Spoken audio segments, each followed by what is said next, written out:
Hey everyone, welcome back to Corporate Decoder, the place where we decode the hidden stories within company reports. Today we're diving deep into the Greenbrier Companies Inc. latest annual report. And let's just say things got interesting, especially when it came to their profits and a few legal headaches. So grab your coffee and join me as we break down what all this financial jargon really means for the company. And if you appreciate getting straight insights from corporate documents without the fluff, make sure you are subscribed. We also have a Discord community linked in the description below where we break down these reports even further. Okay, so what we have here is the Greenbrier Companies Inc. annual report for the fiscal year ending the 31st of August 2025. Think of it as their yearly report card to investors. Now, right off the bat, they want you to know they face a ton of risks. And honestly, some of these are pretty serious. They're worried about economic downturns, unexpected changes in global trade policies, and even cyber attacks, which any company these days is. But what really caught my eye is how they mentioned that war in Ukraine and other global conflicts could totally mess with their business. This all translates to uncertainty and potential profit losses, which is never good news for a company that builds big, heavy railcars. Greenbrier designs, builds, and sells freight railcars across North America, Europe, and Brazil.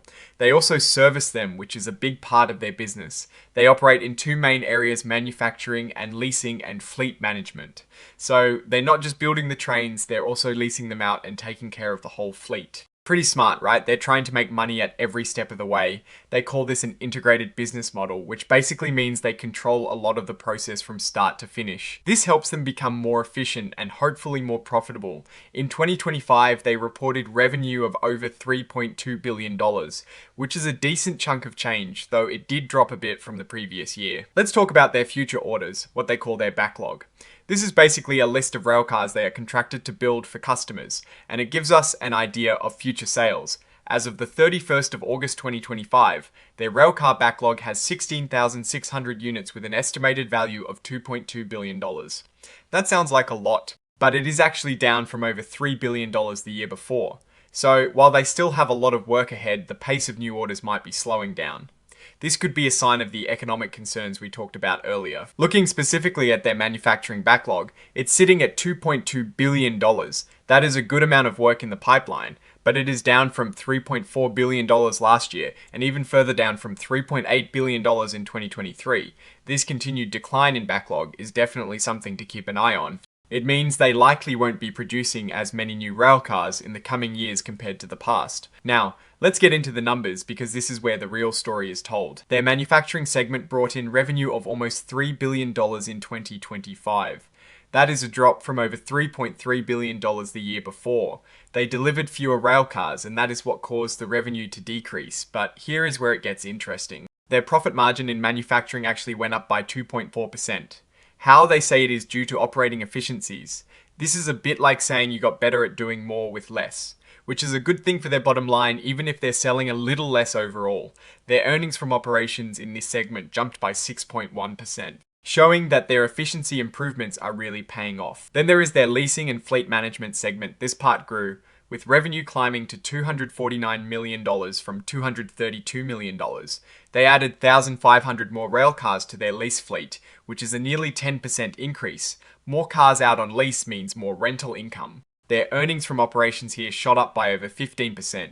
This segment is clearly a growth engine for Greenbrier. Overall, their profit margin is up to 18.7%, which is a solid improvement from last year. They made more net earnings attributable to Greenbrier, up by 27.5%. This means more profit is flowing down to the shareholders. Their diluted earnings per S-share also went up by 28%, which is a great sign for investors. They generated a heap of cash from operations, over $265 million. That is good, although it was a bit less than the year before. It seems like they're doing a good job of making money and improving profitability, even with lower sales numbers. Looking at the bigger financial picture, revenue for 2025 was $3.2 billion, down from $3.5 billion in 2024. But remember how we talked about efficiencies. Their cost of revenue dropped by almost 12%, which is why their profit margin increased. And the big number net earnings attributable to Greenbrier jumped from $160 million to over $204 million. That is a very healthy increase of 27.5%. This is the money that actually belongs to the company's owners after all expenses and taxes. Now, let's peek at their liabilities. Their accounts payable and accrued liabilities went down from $731 million to about $651 million. This can be a good sign, meaning they might be paying off their short-term debts faster. When it comes to debt, it is a bit of a mixed bag over $1.7 billion. Their recourse debt, which is money they owe that isn't tied to specific assets, stayed pretty much the same. But their non-recourse debt, which is tied to specific assets like their leased railcars, saw a slight increase. It's important to note that they have a lot of debt, but they also have a solid amount of cash and cash equivalents, over $306 million. This gives them some breathing room. This section talks about how they value certain assets and liabilities. It breaks things down into level 1, level 2, and level 3, based on how easy it is to determine their value.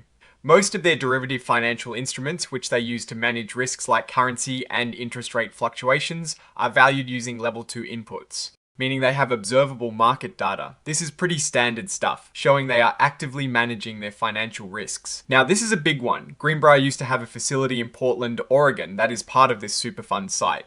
It is a really complex environmental cleanup situation.